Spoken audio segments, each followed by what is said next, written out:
We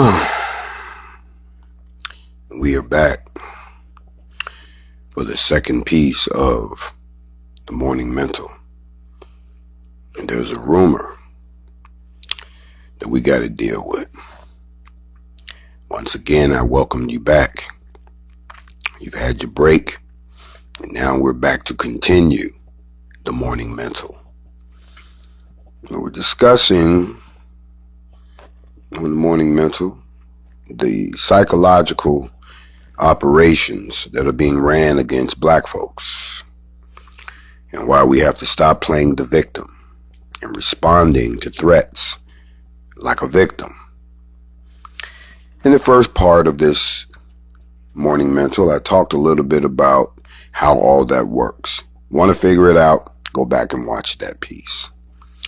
But now, let me dig a little deeper into this rumor that we have to deal with, because there's some fake things that are floating around right now, and the only reason that you know about them is because you continue to play the victim when you share them. You see, someone who's not a victim is not going to allow you to threaten them. Someone who doesn't want to play the victim role, they ain't gonna say nothing to you. They're not gonna tell their partners. They're not gonna do nothing. They're gonna look at you and be like, I hear you talking. Where the action at? That's the mentality that we as a people, for some strange reason, have not adopted.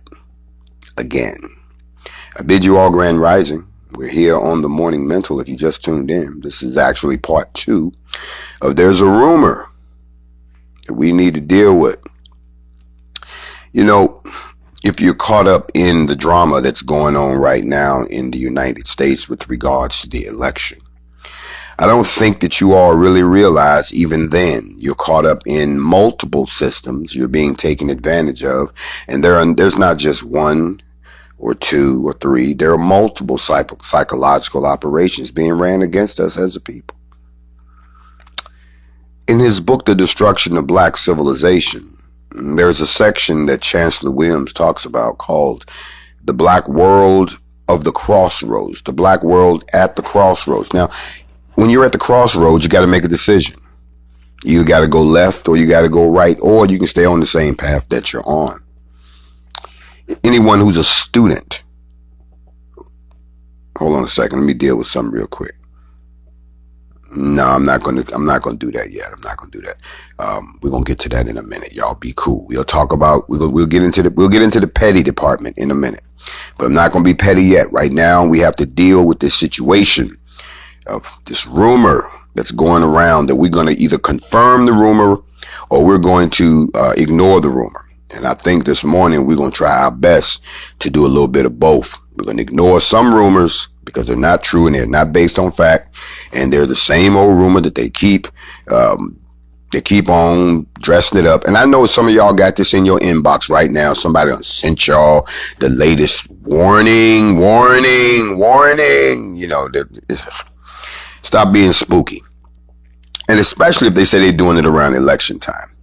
Look, let me shatter y'all bubble real quick. Like I said, the 4 years of the horror that we have endured in this country needs to come to an end.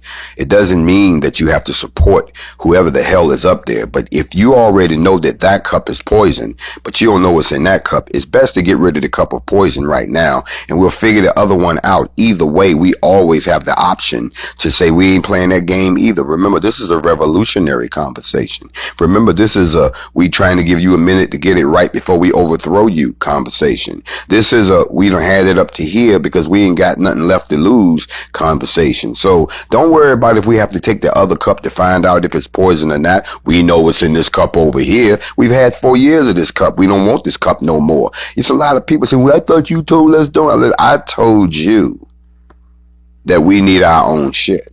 I told you that we need to group economics ourselves out of here. I told you to stop being intimidated and to start clapping back. That's what I told you. So don't come with that I told you. No, I didn't tell you that. What I'm telling you now is, in order for us to move forward, we got to put an end to one nightmare so that we can create another one that's at least manageable. We already know where this one going. Now, let me break something down to you that a lot of people don't even think about. A lot of people remember back in the day, it was, remember they would say, oh, you got to fight communism. That used to be their big thing back then. You either was for, the United States, or you was for communism. Remember that? They was running around hunting people down over that. But a lot of people don't even realize that was a psychological operation. The Soviet version of communism not only could not serve the interests and the aspirations of the black masses, but they do not serve the interests of the white masses either. Neither of them.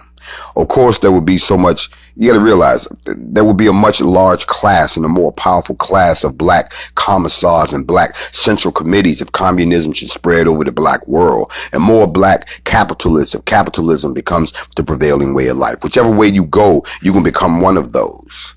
In each case, we have not a theory of speculation, but a plain operating fact that even a fool can see. Both capitalism and communism have ruling classes that suppress and exploit the people. Think about it. The masses of people, like so many masses of puppets, you're fed and you're filled with the ideals and the principles of both systems. For these that they fight, and y'all who die, and y'all who scream, and y'all fight to the death. Oh, I'm Republican. Oh, I'm Democratic. And you'll fight to the death over somebody else's ideologies. Voting creates an illusion of power that does not exist. In fact, it doesn't. Let that sink in for a second. It works fundamentally well for the rulers. You see, the real decision makers, because the people in the capitalistic democracies actually believe that they're deciding and running things. One surprising difference between capitalistic and communistic countries is that the people in the latter countries, they know they're powerless. When the United States assumed the leadership role of holding the line of white Western power throughout the world, Russia took over a similar role for the white East European states. That hammer and sickle they used to have is different than the stars and stripes, but each represents the same objective. Communism was seeking to bring the various peoples of the world under the white supremacy of white communist states under Russia's domination. Our capitalistic democracy aims at doing the same thing, white rule under American domination. So the Cold War, which has nothing to do with communism itself, the so-called Cold War is in fact a contest between two of the strongest white powers for world domination. Because communism is not the real issue, as capitalism is not the real issue on the communist side. The United States will form alliances and give out all types of aid to support a communist country just as quickly, and some say even more quickly, as to a non-communist country. Anything to weaken. But Russia, the chief white challenge of the white world. Now, black people, listen up. As between these two giants, the choice of blacks can only be a choice between two groups of white masters. Although the yoke and the shackles of one are attractively painted red, nor will the blacks find their salvation in China or any third world in which they will still be in a subordinate position. What is my point? To be equal, you have to stand on your own 2 feet first. Now, what I'm breaking down to you is just showing you that you're a member in a game where they want you to stay spooky, scared, and dependent. I got to break it down even further than that for you. I told you there is a rumor that is going around that we need to deal with. I'm going to tell you what the rumor is. And this is the rumor that's floating around in their neck of the woods, not ours. There is a rumor. You see, they put out a rumor and they had a threat that they was going to do something to us. And ooh, we scary. But we have a much deeper threat that we put out. And that's the rumor we're going to deal with right now. That rumor is the threat of unity. We are threatening unity. And that threat is more deadly and more terrifying to them on either side of the globe than it is to anything else in this world. Can I break it down for y'all on the morning mental?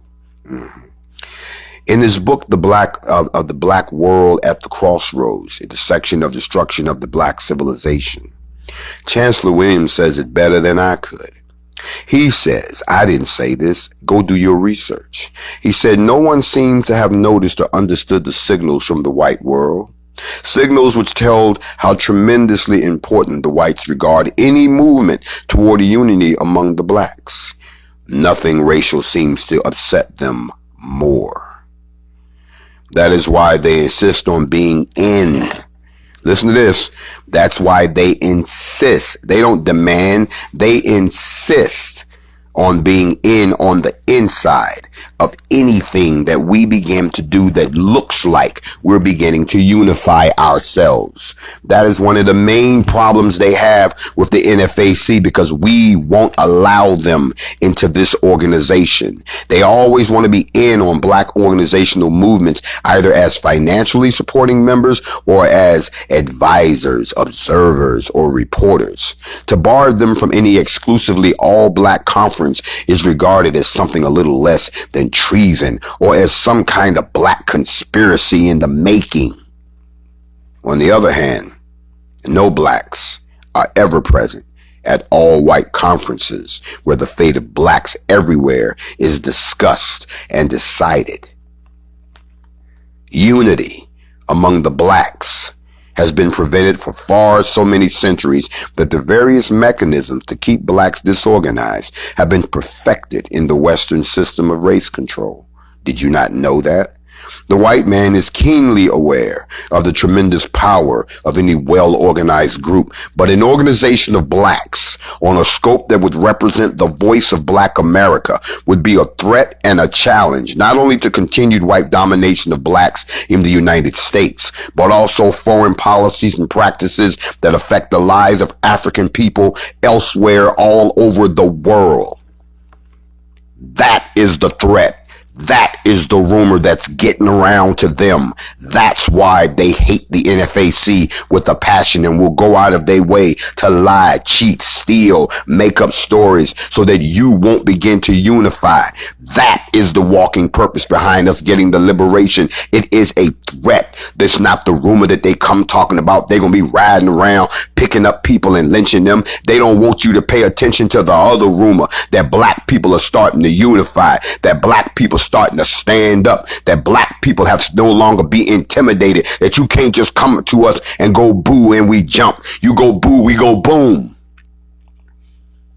That's what done happened. They don't want you to don't want you to add the M to the end. They want you to go boo. We don't put an M on the end of it because we turn around with the heat and go boom. Shots fired. But the apprehension of whites about the possibility of real black unity appears to be quite as needless now as in the past. Let me tell you why.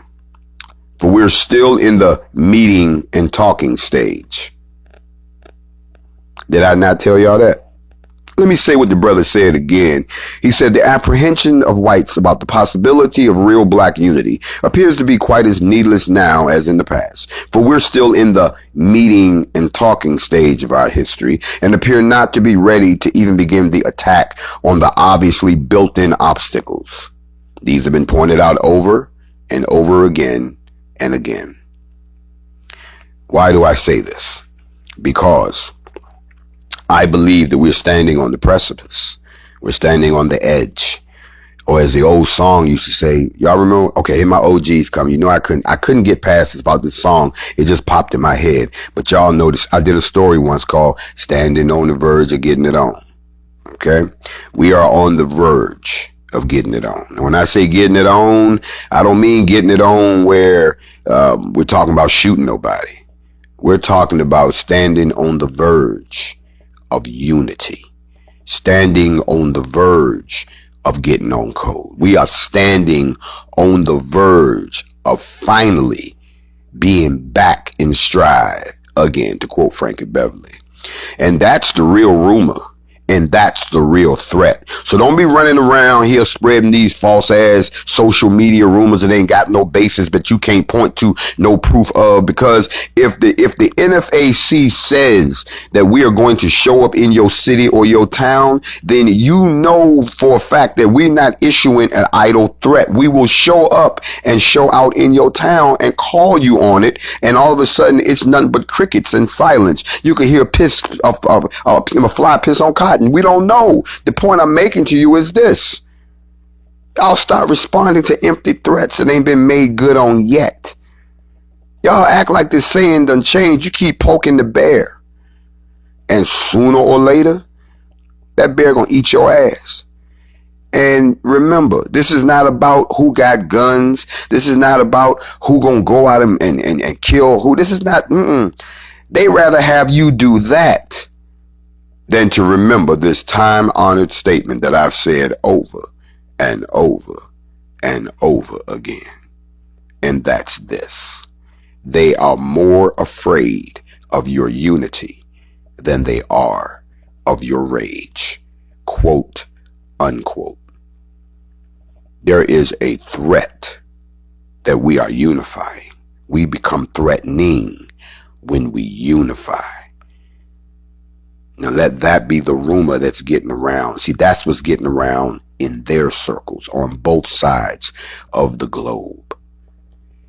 Doesn't make a difference how it got set in motion. It's in motion.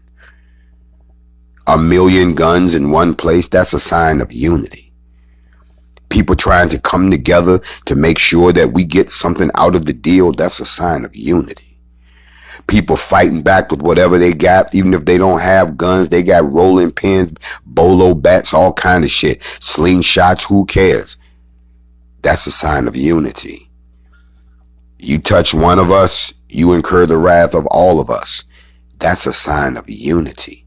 Pooling our resources, financing our own army, financing our own cities, financing our own exodus without the silly ass games where nobody but us profits from it. That's a sign of unity.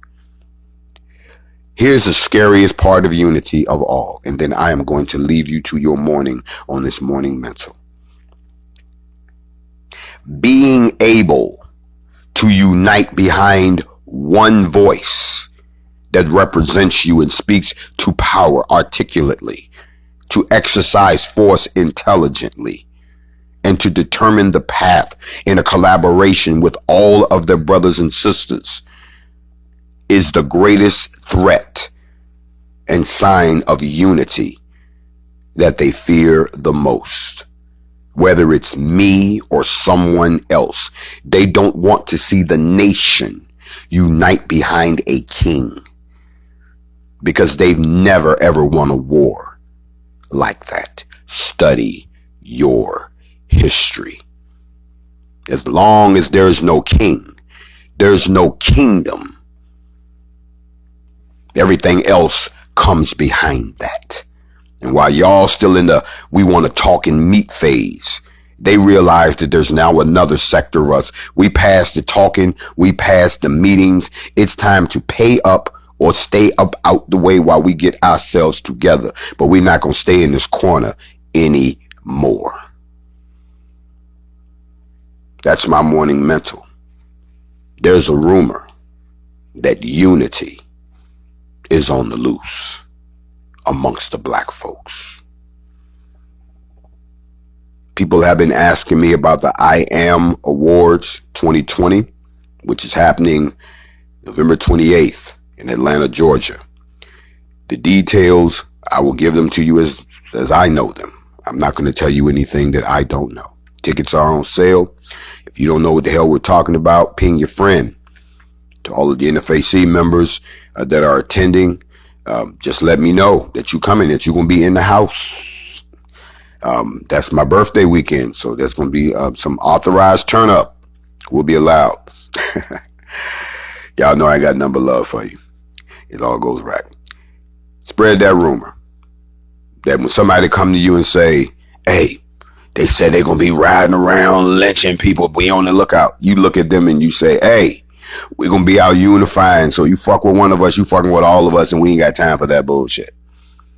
We trying to build up, build out, get it on and get out of here before it all comes down. Now, in the meantime, while that's happening, please pay attention to this political ritual that's being played out in front of you. Please do, because it's going to be interesting.